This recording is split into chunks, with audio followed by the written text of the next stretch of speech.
الحمد لله نستعينه ونستغفره ونعوذ به من شرور أنفسنا ومن سيئات أعمالنا.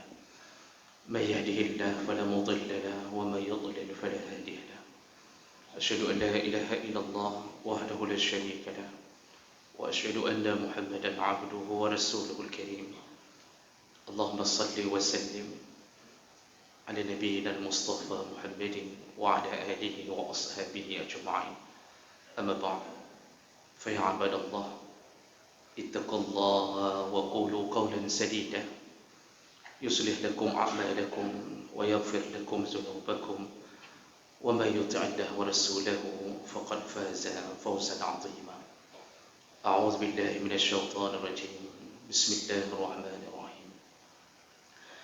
يا أيها الذين آمنوا لا تأكلوا أموالكم بينكم بالباطل. Sadaqallahul Azim. Segala puji bagi Allah, kemudian salawat dan salam kepada Rasulullah, pada keluarga dan seluruh sahabat-sahabatnya. Sidang Jemaah Jumat yang Allah muliakan, hari kiamat nanti adalah hari yang kita butuh kasih sayang Allah. Satu-satunya yang menjadi penyelamat kita adalah ridha Allah. Dan semua makhluk Allah yang bisa memberi syafaat kepada kita, itu pun dengan izin Allah. Rasulullah bersujud memohon izin untuk memberi syafaat. Diizinkan Allah baru bisa memberi syafaat. Al-Quran datang, salat datang, puasa datang, semua datang sampai tanah yang kita pijak, bumi yang kita pijak untuk berjuang di atas agama Allah. Semua lantai akan datang memberi syafaat, memberi pembelaan. Dalam banyak hadis Rasulullah menyebutkan seorang yang berjihad fi sabilillah, tanah yang dipijaknya, dia melewati pasir, melewati kerikil, gunung dia daki, semuanya bersaksi di hadapan Allah. Tapi ingat, semua dengan izin Allah. Di saat kita membutuhkan kasih sayang Allah untuk menyelamatkan kita di hari huru-hara tersebut, maka yang paling merugi adalah orang-orang yang dimusuhi oleh Allah. Orang-orang yang menjadi sumber kebencian Allah. Mereka dibiarkan dalam siksa. Mereka diberdirikan di padang mahsyar dengan kemurkaan Allah. Allah tidak menolong mereka, dan Allah mempersiapkan mereka azab yang paling pedih. Maka oleh karena itu, jemaah melakukan Allah, berhati-hatilah kalau kita menjadi musuh Allah di hari kiamat. Dan ternyata di dalam hadis Nabi SAW, hadis riwayat Bukhari, juga diriwayatkan oleh Ibnu Majah dengan derajat yang sahih, Rasulullah pernah menceritakan tentang 3 golongan orang yang akan menjadi musuh Allah di hari kiamat. Jadi benar-benar Allah membencinya, Allah mempersiapkannya azab, sedahsyat-dahsyatnya azab. Siapakah mereka, jemaah melakukan Allah? An Abi Hurairah radhiyallahu anhu qala, qala Rasulullah sallallahu alaihi wasallam, Rasulullah berkata, qala Allah Ta'ala, Allah berkata. Hadis ini adalah hadis qudsi. Allah langsung yang mengatakan redaksinya melalui lisan Nabi sallallahu alaihi wasallam. Kata Allah, salasatun ana khasmuhum yaumal qiyamah. Ada 3 kelompok orang menjadi musuhku di hari kiamat nanti, kata Allah. Jadi kalau Allah sudah proklamirkan ini, 3 kelompok ini benar-benar berdiri di posisi sebagai orang-orang yang dimusuhi Allah. Allah benci kepadanya. Tidak ada kasih sayang Allah kepadanya. Padahal hari itu hari Allah menumpahkan kasih sayang.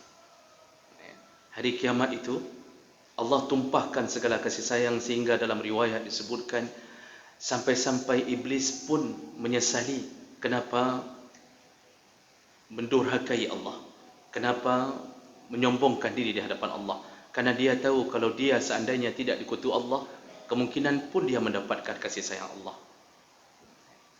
Nah, Allah mengatakan 3 kelompok orang ini adalah musuh Allah di hari kiamat. Kalau Allah sebutkan di dunia, maka kita masih bisa mempercepat langkah untuk bertaubat. Tapi kalau sudah disebutkan di hari kiamat, berarti 3 kelompok ini adalah orang yang tidak sempat bertaubat di dunia. Dia meninggal dalam keadaan membawa dosa-dosa permusuhan dengan Allah. Jemaah melakukan Allah Subhanahu wa taala. Siapakah mereka? Yang pertama, Rasulullah sallallahu alaihi wasallam menjelaskan kalimah Allah berikutnya, yaitu orang-orang man a'ta bi summa ghadara, kata Allah, yaitu orang-orang yang pernah berjanji kepada aku kemudian berkhianat, kata Allah. Ini musuh pertamanya. Nah, golongan ini adalah golongan umum. Semua yang berkhianat kepada Allah, maka dia menjadi musuh Allah di hari kiamat. Kita ini disebutkan dalam surat Al-Ahqaf, dalam Al-A'raf, bahwa semua kita pernah berjanji di hadapan Allah ketika berada di alam rahim. Ketika Allah Subhanahu wa taala menanyakan kepada kita tentang apakah aku Tuhan kalian, kepada semua janin. Lalu semua janin menjawab, benar ya Allah, Engkaulah Tuhan kami. Kita mempersaksikan bahawa kita berjanji bahawa kita menuhankan Allah. Tapi kemudian setelah lahir dan ketika baligh, kita mulai kafir kepada Allah. Dan ini adalah golongan orang-orang kafir. Tapi orang Islam pun bisa menjadi pelanggar janji. Kerana janji itu tidak hanya pada bahagian ketauhidan. Kita sudah berjanji kepada Allah untuk melakukan amanahnya. Di saat amanah itu ditawarkan ke gunung, ditawarkan ke bumi, semua menolaknya. Karena rasa takut melanggar amanah. Lalu ditawarkan kepada manusia, manusia menerimanya. Manusia menerimanya. Lalu Allah menyebutkan sungguh bodoh, sungguh zalim manusia. Maksudnya bukan manusia yang menerima amanah yang bodoh dan zalim. Dan zalim yang bodoh tadi bukan manusia yang menerima amanah, tapi yang sudah terima amanah kemudian melanggarnya. Apa amanah Allah? Kita diminta untuk taat kepada perintahnya. Kita diminta untuk tidak melakukan pelanggaran di atas larangannya. Allah suruh salat, kita salat. Allah suruh puasa, kita puasa. Allah suruh bayar zakat, kita bayar zakat. Itu menunjukkan kita amanah. Tapi di sisi lain, kita tidak meninggalkan larangan, maka belum melakukan amanah. Salat, tapi maksiat jalan terus. Zakat dibayar, tapi korupsi pun dijalankan. Jadi orang puasa saja, betul-betul dia puasa, tapi kemudian dia juga melakukan maksiat di samping puasa. Berarti belum amanah. Nah, orang yang meninggal dalam keadaan seperti ini dan tidak bertobat sampai meninggalnya, maka dianggap sebagai musuh Allah Subhanahu wa taala. Nah, jemaah melakukan Allah Subhanahu wa taala. Hadis ini ada 2 versi yang menerjemahkan dan mensyarahnya. Tadi ada yang mengatakan bahawa mereka yang berkhianat kepada Allah. Tapi ada juga yang menerjemahkan a'tabi, maksudnya yang pernah memberikan sumpahnya di atas suatu transaksi lalu mengkhianatinya. Jadi dia bersumpah memakai nama Allah, lalu dia berkhianat. Setelah mengambil hak orang, dia berjanji akan membayarnya, kemudian dia mengkhianatinya. Contohnya, seseorang bersumpah di hadapan orang lain, pinjamkanlah uang sejumlah sekian, demi Allah aku akan membayarnya. Demi Allah, dia memakai kalimat huruf-huruf qasam, wallahi, tallahi, billahi, aku akan membayarnya. Setelah dipinjamkan, ternyata tidak dibayarkan. Maka orang-orang ini pun dianggap musuh Allah. Nah, ini kelompok pertama yang disebutkan oleh Nabi menjadi musuh Allah di hari kiamat. Kemudian kelompok kedua, kata Rasulullah sallallahu alaihi wasallam, man ba'a hurran wa akala thamanahu. Kelompok kedua yang menjadi musuh Allah adalah orang-orang yang menjual orang-orang merdeka, menjual orang-orang merdeka, lalu kemudian memakan hasil penjualan tersebut. Dulu perbudakan, jual beli di atas budak, itu sah. Tapi setelah dimerdekakan, maka orang itu tidak boleh diperjualbelikan kembali. Hari ini perbudakan telah tiada, dihapuskan, tidak ada lagi. Tapi masih ada orang yang menjual orang-orang merdeka. Kalau istilah hari ini disebut dengan trafficking atau human trafficking, menjual orang-orang merdeka. Ada yang bekerja mengumpulkan orang-orang untuk diberangkatkan ke luar negeri. Lalu kemudian ternyata ditipu. Mereka dijual, dijadikan pelacur. Lalu diambillah uangnya. Manusia dijual. Yang dijual adalah manusia merdeka. Maka kelompok orang-orang ini bersiap-siap menghadapi Allah di hari kiamat. Karena yang dia lakukan adalah menjual hamba-hamba Allah yang tidak menjadi budak sebelumnya dan bukan keturunan budak sebelumnya. Nah, jemaah maka Allah, ini terjadi. Ya. Tapi mungkin ini kalau kita sebut dengan trafficking, mungkin jauh dari kita. Ya, jauh dari kita. Nah, karena ini biasanya berada di kota-kota yang memang kita anggap mereka membutuhkan kerja lalu dimanfaatkan, ditipu. Ternyata dijadikan sebagai budak-budak pelacuran. Tapi yang kita lupa, itu kalau menjual langsung. Tapi hari ini kita melakukannya bukan menjual langsung tubuh-tubuh orang merdeka. Tapi yang kita jual adalah nama-nama mereka. Kita membuat proposal. Lalu kita masukkan nama-nama orang merdeka di dalamnya. Lalu kita ajukan proposal itu keluar. Keluar dana macam-macam. Ada proposal untuk pembuatan hal-hal yang nampaknya seakan-akan perbuatan baik, padahal fiktif. Kadang-kadang proposal diajukan, ada pembuatan panti asuhan, ada pembuatan pesantren bahkan ada dana untuk COVID. Kita ajukan nama, seluruh kampung diajukan nama untuk mendapatkan dana COVID. Itu nama-nama orang merdeka.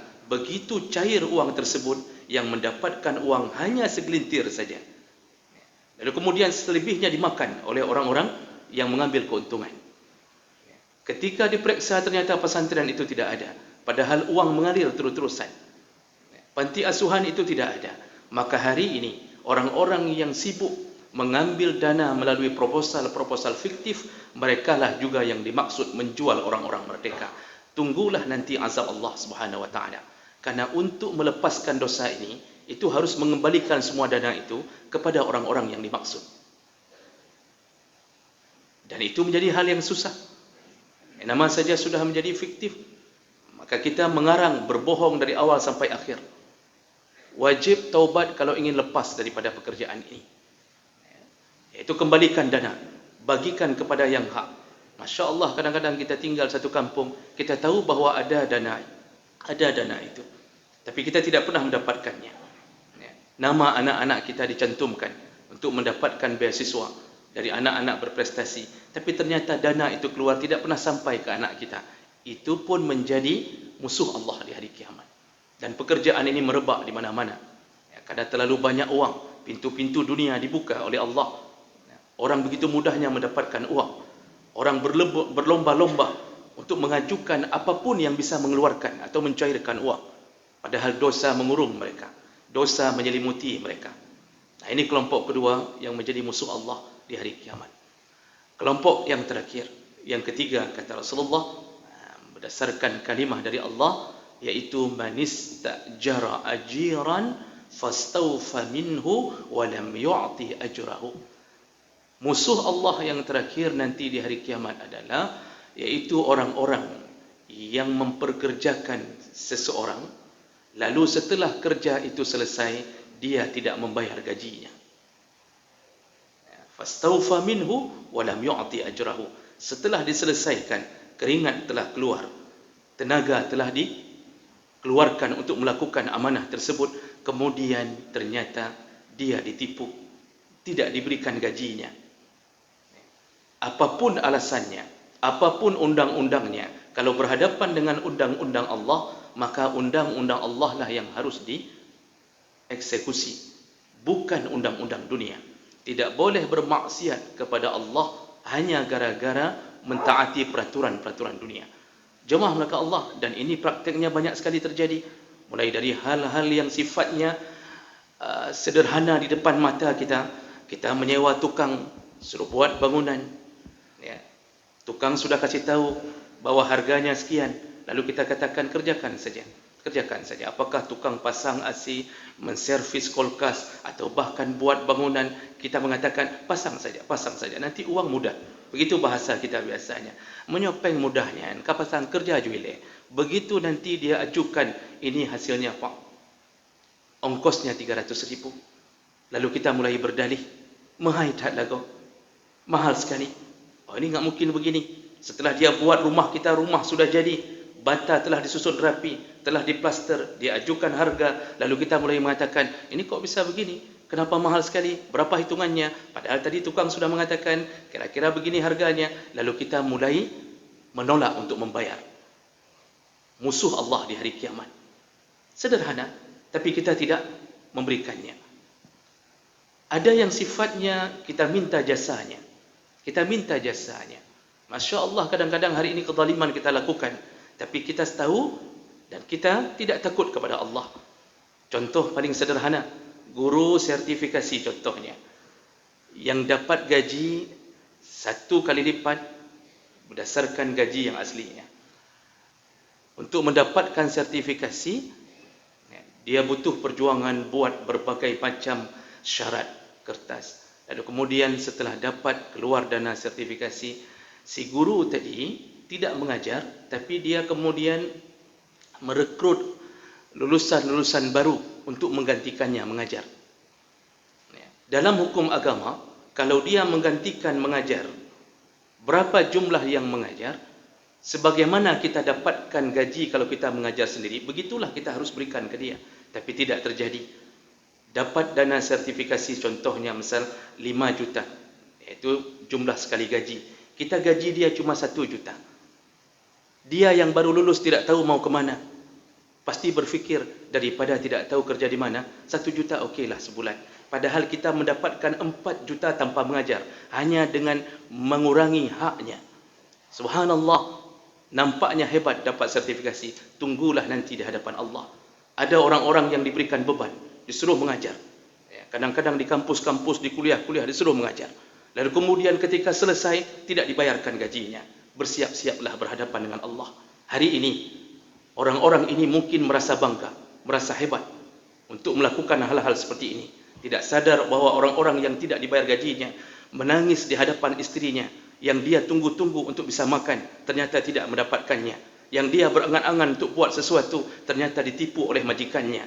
Maka mereka, air mata mereka, doa mereka tidak akan pernah ditolak Allah Subhanahu Wa Taala. Salah satu doa yang tidak ada hijab antara dia dengan Allah adalah da'watul mazlum, iaitu doanya orang-orang terzalimi. Maka orang-orang terzalimi pun untuk mengatasi masalah-masalah seperti ini, angkatlah tangan kepada Allah, mohonlah kepada Allah, lihatlah pembalasan Allah, baik di dunia maupun di akhirat. Maka jemaah mereka Allah, jangan coba-coba. Kalau sudah berjanji dengan para pekerja, bayarkan gajinya. Bahkan saking hebatnya Islam, saking amanahnya ajaran Nabi ini, Rasulullah SAW mengatakan, a'ti al-ajr, berikanlah gaji kepada a'ti al-ajr ajrahu, berikanlah pekerja gajinya qabla ayajifal uruq, sebelum keringatnya kering. Bahasa sebelum keringat kering maksudnya jangan tunda. Seakan-akan ingin mengatakan ketika basah kuyup bajunya kelelahan, disitulah engkau bayarkan gajinya. Hari ini bukan kering, baju telah berdarah, telah dijemur berkali-kali, gaji belum dibayar. Subhanallah. Sederhana, tapi ini pekerjaan kita hari-hari. Maka takutlah kepada Allah.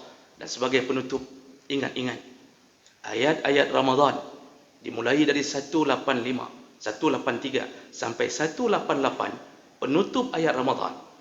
Allah membuka ayat Ramadan, la'allakum tattaqun. Semoga engkau setelah Ramadan bertambah takwamu. Penutup ayat Ramadan, lihat kembali 188. Apa kalimat Allah? Wala ta'kulu amwalakum bainakum bil batil. Jangan engkau makan harta sesamamu dengan cara yang batil. wa tudlu biha ila al-hukam, lalu engkau bawa perkara ini kepada hakim, litakulu fariqam min amwalin nas, agar mengesahkan bahawa engkau telah memakan harta orang bil ismi, dengan dosa, wa antum ta'lamun. Nah, ini kata Allah, berarti Ramadan itu ciri-ciri makbul. Orang setelah Ramadan tidak berani lagi memakan harta orang dengan cara zalim, dengan cara apapun. Mereka yang masih melakukannya, maka sesungguhnya Ramadannya tidak tersisa di hatinya kecuali hanya rasa lapar dan dahaga saja. Mudah-mudahan ini bermanfaat untuk kita renungkan dan tanamkanlah rasa takut kepada Allah, karena pasti kita akan bertanggungjawab terhadap apa yang kita lakukan di dunia. Kita bertemu Allah, lalu Allah lah yang akan membereskan semua urusan kita. Barakallahu li wa lakum fil Qur'anil azim, wa naf'ani wa iyyakum bima fihi minal ayati wa zikril hakim, wa taqabbalallahu minni wa minkum tilawatahu innahu huwas samiul alim.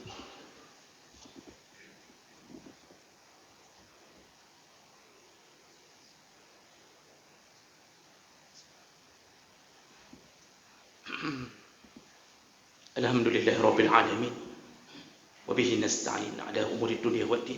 Asyhadu an la ilaha illallah wahdahu la syarika lah, wa asyhadu anna Muhammadan abduhu wa rasuluhul karim. Allahumma salli wa sallim ala nabiyyina al-Mustafa Muhammadin wa ala alihi wa ashabihi ajma'in.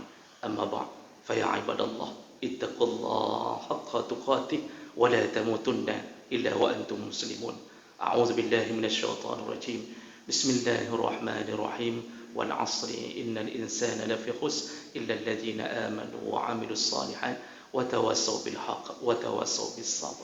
Allahumma ighfir lil muslimina wal muslimat wal mu'minina wal mu'minat al ahya'i minhum wal amwat wa tabi' bainana wa bainahum bil khairat wa taqabbal ya sami'un qaribun mujibud da'wat.